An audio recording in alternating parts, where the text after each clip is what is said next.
Thank you for a great time of worship. What an honor to be with you this morning. Second Baptist Church in Jacksonville. See some, I started to say old friends. I don't mean you're old. Folks I've known for a while. And I do see some old friends. And then I see some new folks. But it's so great to be with you. I love David Odell. I consider him a good friend. And you be sure to pray for him and his family while he's away. You pray for all your staff and their families on a regular basis. And you do everything you can to love them and encourage them and work with them. If you got a problem, go to them first. Don't go to anybody else. Be their partner, be their friend in ministry. And this has always been a great church, and I think it will always be a great church. So be thankful for what you have. One of the things we see, God is doing some pretty incredible things. This summer has been pretty amazing. And I'm hearing reports from a whole lot of different places about great things God has done.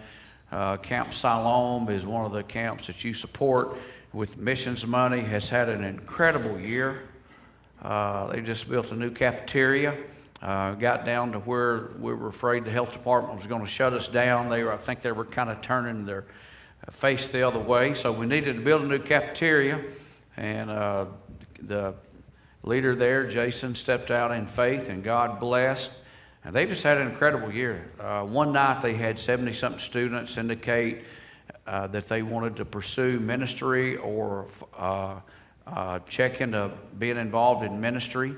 Another camp that you help support with your missions money, Super Summer. It's really more of a deeper life discipleship camp, trying to turn young folks into leaders. But they had 350 students saved this year. A lot of students indicated checking into going into ministry. Somebody got serious about lost people and had a connection to somebody in China and live streamed the services to China. And every night the crowd in China built. They had numerous people saved in China watching Super Summer. And I'm just hearing big stuff come back. God is really at work. He is really at work. May not be at work in your life, but He is really at work. And He asks us to join Him. He gives us a chance to join Him. What I see with so many Arkansas Baptists, their box is real small.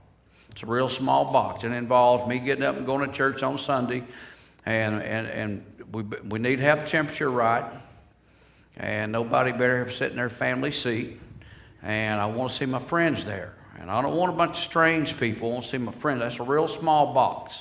It's not what's happening. Did you know there's unbelievable, off the charts, incredible revival and awakening? Revival meaning God's people really committing to do big stuff. And awakening is where numerous multitudes of lost people have a strong desire to check out God, just like at the same time, and they start pursuing a relationship with God. That is happening in every country right now. And not every place, but in some places in every continent. It sounds like the day of Pentecost, except for two places. You want to guess where that is? North America and Western Europe. We don't see any sign in any form or fashion whatsoever of a revival movement or an awakening. Maybe in Montreal there may be an awakening happen among some of our church planters there that are really involved in kind of street-type ministries. The only place it's not happened is North America and Western Europe, and I can't live with that. I'm not satisfied with that. I'm telling you, God is at work in it big ways. And even though we're seeing small, some people call them mercy drops, I want to see something really big. But I think we've got to get our folks where their box is not just right here. Me go to church on Sunday, just see my little friends, and the temperature better be right. I need a good parking place, and the sermon better not go too long. That's what I'm saying. More people being killed for their faith right now than at any time in Christian history. Here's what we see. Persecution and revival go hand in hand. And that is so foreign to the church in the United States. We really need to give God a chance to work. He works. We've got to give Him a chance. Now, there are some great things happening in Arkansas. There are some great things happening with different folks, and I want you to get on board. Here's what we learned as Arkansas Baptists and Southern Baptists. We can do more work working in networks. We get more work done by working in networks. If you go back to the last challenge of the Great Commission, Acts 1:8, Jesus said his last words before he ascended. Last words are important. You'll be my witnesses in Jerusalem, that's their city. Judea, that's their region. Samaria, that's the folks next door that you don't like to the Jews. That's the folks next door that you don't like them and they really don't like you as Jews. You're prejudiced toward them and they're prejudiced toward you. Jesus says you're responsible for them because the gospel's bigger than your petty differences and your past unforgiveness and your prejudices. He said you're responsible for them. Jerusalem, Judea, Samaria, and to the remote ends of the earth. Now here's what we've taken as Baptists, Southern Baptists. We're responsible for our Jerusalem, our Judea, our Samaria, and to the remote ends of the earth. Every now and then I get somebody that says this, Brother Sonny, we got this preacher and this youth guy and somebody on staff, and he's all worked up about missions. I get this about once every 3 weeks. Now here's the way I got this thing figured. Until we get everybody saved here, we shouldn't be worried about everybody else. And I don't say anything until they ask the question, what do you think? Here's my first question. Now you ask me what I think. Do I understand you really want to know what I think? Let me tell you, don't ask me what I think unless you want to know what I think, all right?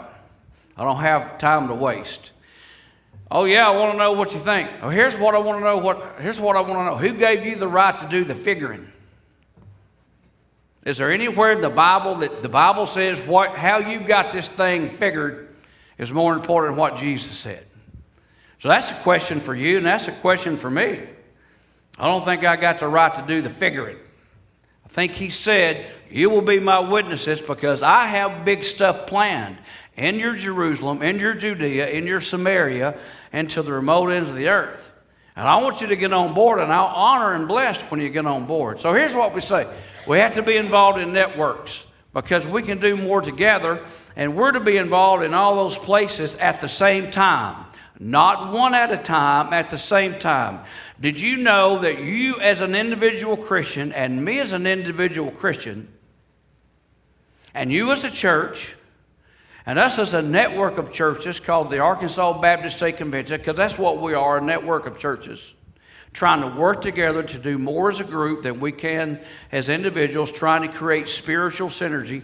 We are responsible for those churches in the 1040 window where about 3 billion people have no access to the gospel. And the reason we don't send missionaries there, number one, they can't get in the country. Number two, the first time they say Jesus or they hand out a Bible, they're killed on the spot. Well, maybe not. They may be tortured for a while and their wife and children raped before they're killed. That's kind of the pattern. So that's why we're not there. We're responsible. So here's what we said. We got a network of churches. What if we don't usurp the authority of the local church, but let's form something called an international mission board to help the work of the church that can get folks in those countries. Maybe it's an agri consultant. Maybe it's a business consultant. Maybe it's an investment consultant. Maybe as a teacher in a college or a university, or maybe as English as second language, and maybe we can get folks in. So here's what's happening. We're doing that. You're responsible for those folks, and because you support the kind of missions we do, our mission funding system that this network of churches focus on, cooperative program mission, we got folks there. We found out that 85+% of North America's population lives in 32 urban centers. And so we have focused there. Well, this group that you helped their work called North American Mission Board to get churches planted there, and we're seeing some pretty good stuff happen. So we take it serious as Arkansas Baptists and Southern Baptists. We take it serious in this state. I think as Arkansas, this network of churches called Arkansas Baptists, I think we're responsible for everybody in the state. We tend to be middle-class folks. Our chairs, our churches, our worship, everything is kind of geared for middle class. We don't do well with extreme, upper income, educated elite. We're really bad with them because we don't get on their level. We're really bad with lower socioeconomic, honestly, but we're responsible for them. I take it real serious. We found some folks in the Delta who wanted some help.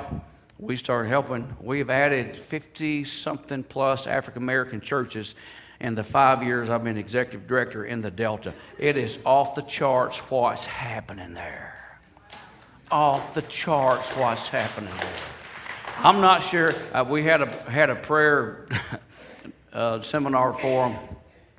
I had Bill Elliott come in and lead it, and Bill's big into prayer. They met, they broke for lunch, and I walked down and say hi, and Bill walked up. Can I use an example? He grabbed me by the collar, and he pulled me up. He said, "You've been holding back on me." He had tears in his eyes, and I thought, he's mad. He's fixing to hit me. And I'm thinking, Jesus, can I hit him back if he hits me? I mean, it's going to be real hard not to. I could probably gut punch him and put him down, but what am I going to do? I thought he was mad. And I said, what? He said, "I've never been with a group of men like this. Most of them got booted out of their old denomination when they joined us. They have no money." And he said, "They're as committed to the gospel and missions and evangelism and discipleship as any group in any room I've ever been in my life." And they're in your network, Arkansas Baptist State Convention. So we ought to plant churches to reach more folks. Everybody knows that. Here's what most folks say: "Well, we really don't have any money." So one of our bivocational African American churches in West Helena, they're bivocational because they don't have enough money to pay a full-time pastor. They've started 5 church plants in 5 years. How about that? That's what's happening, folks. Let me tell you what's happening. There's big stuff happening. And I want you to commit to get in on it. Not just in Arkansas, not just in places of the world, but also in this church. There's big stuff happening. There's folks who need your friendship. They need your encouragement. They need you to be their Christian friend. They need you to ask them on a weekly basis, "How can I pray for you?" Sometimes they need to vent to you. How big's your box? That's what I want to know. What I don't want to do is stand before Jesus at the judgment seat of Christ and him say, "Tucker, man, I put you in the middle of some real hot stuff going on. But to be honest, you were safe, and you were slow, and you were sissy. We could have done a whole lot more, but everything you did was real safe." Let's not make anybody mad. Let's not get too radical. And you were slow. Everything you did was slow. And honest, I mean, really, just man up. You were just a sissy. That's not what I want to hear. So for me, I'm really not that talented in a lot of ways, but I got a lot of fire. I want to be in on the good stuff. Would you decide to get out of a little bitty box that everything you do with Christianity is slow and sleepy and safe and sissy? There's big stuff happening. Somebody was saying the other day, these college students, they're hard to work with. I just don't know what we should do. Is anybody doing anything? Well, yeah, Nick Floyd is next door to the University of Arkansas in Fayetteville, and they have so many coming to their church, they have 3 Wednesday night services. The first one is at 8 o'clock. And it's probably about 700 to 1,000 each. Well, I don't know. They must be compromising. Oh, no. Somebody called and said, "Well, you need to be real careful, Brother Sonny, around these millennials. You got to be careful making a stand on what a biblical family is and a biblical marriage is. Because, boy, you'll run them off." Top 3 millennial baptism churches in the state is Cross Church, Northwest Arkansas. Number 2 is Central Jonesboro. Number 3 is First Baptist Church Rogers. And they're very blatant about what a biblical family is. But also, they are unbelievably compassionate and ministry focused on those that are in gender confusion or have any attractions of folks of the same gender, because everybody matters to God. Everybody matters to God. Would you decide to get in something big? Make it big. Don't be sleepy and slow. But if you do, as soon as you get involved in that, you're going to have some attacks. You understand that? I mean, that's when the devil really gets serious about you and your life, is when you start getting involved in doing big stuff. And the temptations get real and the attacks get real. That's when prayer's got to kick in. That's when real Christian friends with a real cutting edge have to be involved in your life. That's when you've got to be a whole lot more careful about your thought life, about what you read, what you watch. You got to be careful about going down the path where you can get involved in addictions in your life. You got to be around folks that have that passion for Jesus, and they have to feed you. So we get to Hebrews, the book of Hebrews. The book of Hebrews is written to believers that are going through a difficult time. And so the writer of Hebrews writes to the folks there to say, listen, I want you to stay strong. I want you to keep at it. And even though you're being persecuted, I still want you to be strong. So jump to chapter 12 of Hebrews. In this book in Hebrews, he's given multiple motivations to a bunch of believers that really at one time were involved in the good stuff. But different things came to try to calm them down. And now in this case, it's persecution. Now, let me tell you, persecution is real in some places of the world, as I've said. More people being martyred or murdered for their faith than any time in Christian history right now. And you say, well, we don't live in a time like that. But that doesn't mean it's not tough. A young person that starts to commit their life to Jesus, that their boyfriend or girlfriend breaks up with them, it's pretty tough. A wife that decides to get out of an abusive, or a husband in an abusive situation and get their kids away from it. Got that going on with several folks we're helping in the state right now. It's pretty tough, pretty heartbreaking. When young people start going to church and their family's not believers and they heckle them for it, those significant relationships are tough. Now, you ought to know that. Some of you grown-ups wouldn't dare get involved in anything passionate for Jesus because your friends might laugh at you. Don't say amen. I know it. I pastored 16 years. I work with folks. The cost from significant others is very painful, whether there is actual physical persecution or not. It's very, very difficult and very painful.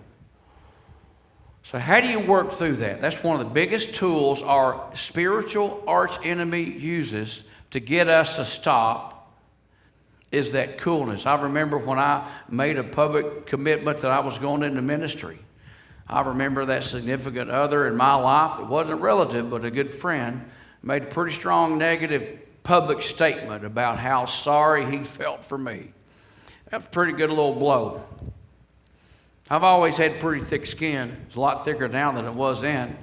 And it actually works in your favor when you go through stuff like that. But it was pretty difficult. I expected affirmation because he's that guy that sat at church every Sunday. Every Sunday morning he was at church. Every Sunday morning. And I thought he would help be a segue to some of those lost guys he was sitting there talking to when I walked up. So we have folks who go through stuff like that all the time, and it is painful. One of the biggest tools of the arch enemy is to try to pull you down. So the writer of Hebrews writes to folks that are going through a difficult time and they're being persecuted to stay strong. Chapter 12, verse 1 of Hebrews. He said, therefore, since we're surrounded by such a great cloud of witnesses, let us throw off everything that hinders and the sin that so easily entangles, and let us run with perseverance the race marked out for us. Let us fix our eyes on Jesus, the author and perfecter of our faith, who for the joy set before him endured the cross, scorning its shame, and sat down at the right hand of the throne of God. So he says the focus here is to run with perseverance the race marked out for us. Folks, you got a race. He's using the idea of a track runner. And you've got your own race. It may involve children, your children, raising them. It may involve assisting with grandchildren. It may involve ministries here at the church. Some of you work in school systems, and some of the greatest missionaries we have in Arkansas are actually the folks who work in the school system. So I applaud you if you do. You have a race set out before you. Make your box a little bit bigger. Make it a little bit broader. Get involved in the good stuff. Don't be safe and soft. Do something big. Get involved in the race set out before you and run it. And he says the way you're going to do it is focus on Jesus. You're not going to focus on other things. If you focus on people, you can have other focus in your life But really the way to get there is focus on Jesus. He started our faith by saving us, and He works in us to perfect us and mature us, and He's going to help us complete the race. So He's the focus. Let me say this quickly. Make sure the focus of your Christian faith is Jesus. Make it a Jesus thing. I'll just tell you, for me, it's a Jesus thing. You may aggravate me, some church may aggravate me, and I may say, I don't think I'll go back. I wouldn't be vocal because it would be a great church for other folks, but I may not go back. But you won't pull me away from Jesus. There's nobody's ever loved me like Jesus has. There's nobody that's done more for me than Jesus has.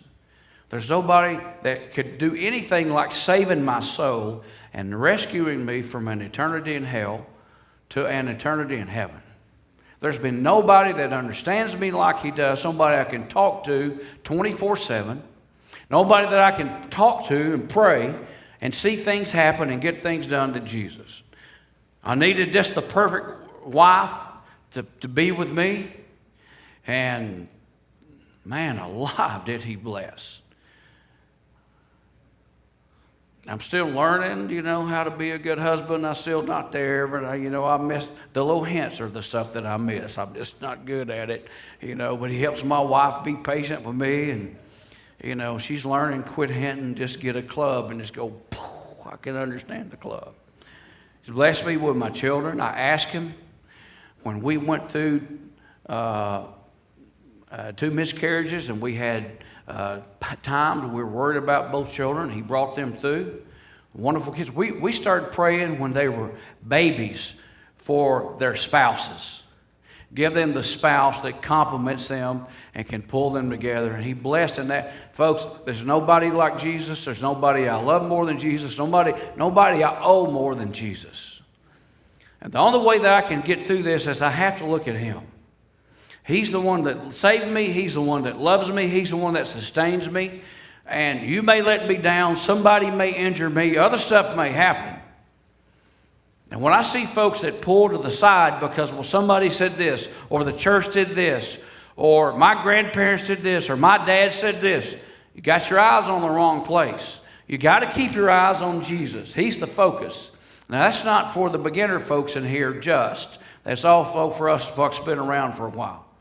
He's the one that saves. I responded to an email last night from somebody that got their feelings hurt, and they've just kind of dropped out of Christian service, having anything to do with Christian church. Jesus hadn't let them down, has He? He didn't let anybody down. It's the right focus, friend. Fix our eyes on Jesus. But notice, for another motivation, he says, we're surrounded by so great a cloud of witnesses. In chapter 11, this is called the faith chapter, the roll call of the faithful. He mentions some of the greatest leaders in the Bible. And here's a picture in chapter 12. First word is therefore. Therefore means based on what I've just told you, I'm going to make a pretty strong assertion. Therefore, what I've just told you, based on the fact that there's some incredible leaders that have gone on before you that gave you an example of faith. They all did great things. They were very human. They made very bad mistakes. They got back up. I want you to do the same thing. Based on that, he says, you're surrounded by so great a cloud of witnesses. The idea here is you're in a stadium. And that's where they are. They're in a stadium, and we're on the playing field. It's our time. Let me tell you something, friend. Are you cognizant of the folks that have invested in you as a person and as a Christian leader? You are, aren't you? Their time, most of them, their time is gone. It's our time on the playing field. Scholars are debating on whether or not folks in heaven actually see, or this is just an encouraging figure. David Odell's a lot smarter than me. You can ask him what he thinks about this, and you ought to go with that. Personally, I think folks in heaven see certain things. I don't think they see the bad. We know what somebody is saved is like it's announced in heaven. Angels rejoice when somebody is saved. I think they rejoice when folks are saved. When you got saved, I think folks rejoiced. If you're here today and never been saved, you may think, if I become a Christian, there's nobody going to be happy. You are so wrong. Maybe not your mom and maybe not your dad.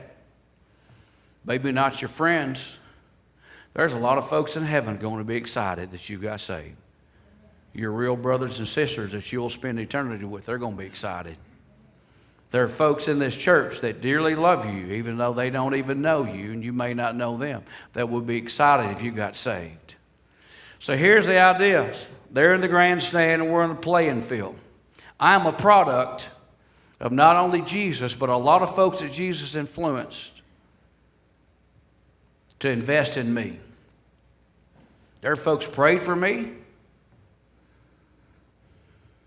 There are folks who love me. There are folks who forgave me. There are folks who overlooked stuff in my life. There are folks who saw stuff in me that I didn't see. Folks that Jesus sent my way. And I do not want to be that kind of person that's ungrateful. I want to be a thankful person for people who really took time to invest in me. I remember when I was 15, 16, God sent two men into my life that were real strong Christians. By the way, I wouldn't be here without those two men. I'm not sure there's a teenage boy that's ever made it anywhere spiritually that didn't have multiple men that invested in them, the right kind of men. Not the smart aleck hypocrite that made fun of me when I surrendered to ministry at 18, but I mean the real men. God sent two of those guys when I was about 15, 16. They were my friends. They'd pull me aside and say, hey, we don't know how to pray for this week. One of them pulled me aside one day and said, man, I heard your name called out over the radio Friday night. Man, you had some kind of a game. He said, now, are you still trying to be humble? You understand that you could have been born physically challenged. You understand that's a gift from God, and you glorify Him through that. Whoa. I mean, that's what 16-year-olds need to hear. One of them pulled me aside and said, hey, you brought a pretty girl to church this morning. It was real rare. So I guess he was surprised, I think is what happened. He said, so are y'all reading the Bible, praying? You're not doing that parking thing, are you? Now let me tell you, it was always private. It was never pushy because he said, that's not the way to get it done. It was always as a friend because they loved me and they had proved their love. And they'd say, I'm going to pray for you this week to make sure that you go to school and you don't walk around with a big head because you had a good game Friday night. That you look around for those folks who need a friend. That those little kids on the school bus that'll never get to play, those mentally and physically challenged kids in school, talk to them. Be a real man. That's what I needed. That's what I needed. Now let me tell you, folks have invested in me and they have in you. Most of them are in heaven now. Greatest prayer warrior I've ever heard in my life was my grandmother. I was talking last week, two state execs, one in Kentucky, one in Tennessee. It's funny, we all had grandmother. One of them texted, said, I'm going to a family reunion, 4th of July. He said, every year is a miracle somebody doesn't get killed. He said, these are the ultimate rednecks of the world. They have firecracker fights. They take bottle rockets and shoot at each other. And he said, when one of them said, I guess there'll be a lot of alcohol. He said, no, my grandmother just died. She was 97. He said, she would have beat the tar out of anybody that would have brought alcohol. And he said, she's in heaven. They're still afraid of her. One of them said, well, my grandmother did this. My grandmother, she lived across the pasture from me. I would walk across the pasture, go to Granny's house, walk in the door, because we didn't lock the door back then in that small country community. And if it was her prayer time, don't you dare knock on the door.